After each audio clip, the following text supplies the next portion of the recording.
Okay, so as a beginner, in my initial days of learning English, I used to memorize a lot of complicated vocabularies that I wish if I had known about it before, I wouldn't make the mistakes I did as a beginner. So, hey everyone, I'm Ria and I'm from Jharkhand and I come from a village.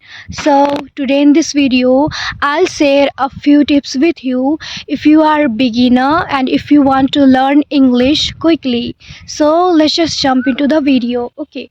So in my initial days of learning English, I used to memorize a lot of difficult vocabularies that I wouldn't even use them while speaking English because I hadn't the idea like how to use those difficult vocabularies in which context. So what I was doing is just wasting my time. So if you are also memorizing the complicated vocabularies, the difficult vocabularies, so that means you are just wasting your time.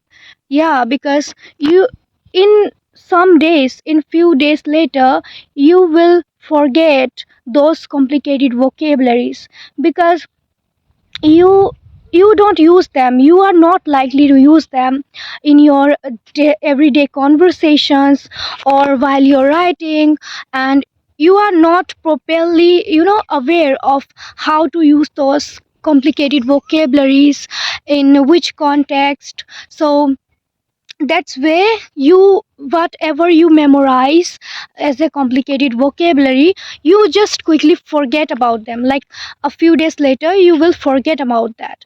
So don't just waste your time, try to use those kind of vocabularies that are easy to remember and that you get to hear in your that you get to speak about it in your everyday English speaking practice. So if you like, let's just suppose if you watch a podcast or a blog or like anything, try to watch them, watch the kind of videos that they use simple, simple vocabularies.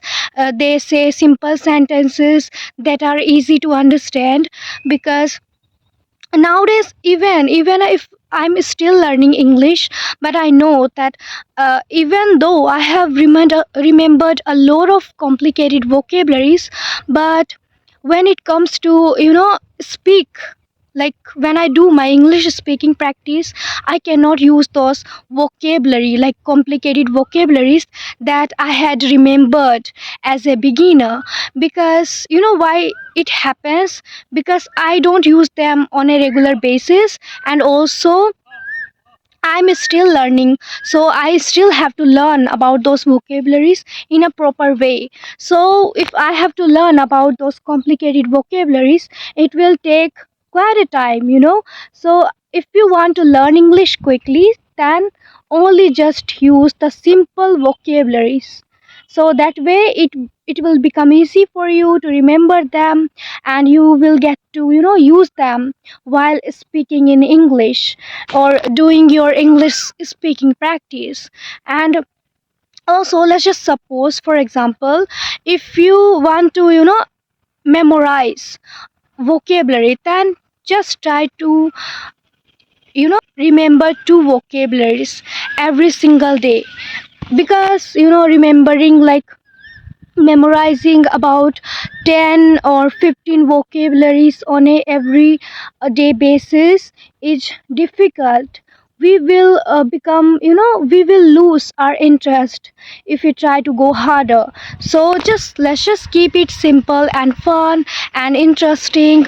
So let's just suppose, for example, if you are memorizing two vocabularies in a day, then after learning about that vocabulary, you have to write using those vocabulary and make some sentences while using those two vocabularies. Let's just suppose, for example, you don't have to use like you have to pick random vocabularies, two random vocabularies for every day basis, on your everyday basis. So you have to stay consistent with your expanding your vocabulary. Okay, then also, let's just suppose, if I give you a example, so let's just suppose a word happiness and sad. So if we have to use these two vocabularies while making sentences, how we are going to do that? So you have to be creative, you have to imagine things and create some sentences with using those vocabularies. So yeah, if we use happiness and sad in a vocabulary, how we are going to use that? So okay, let me explain it with you. So okay, so today I'm feeling sad, but if I get to make my day stay productive, I think my day will be filled with happiness. Did you see how long sentence I just said? So yeah, just use two vocabulary while making some sentences, and that's where you get to expand your answer. You get to make big, you get to uh, like widen your answer about anything. You just have to be creative about those when you make sentences. So yeah, that's all for today, and see you in my next video.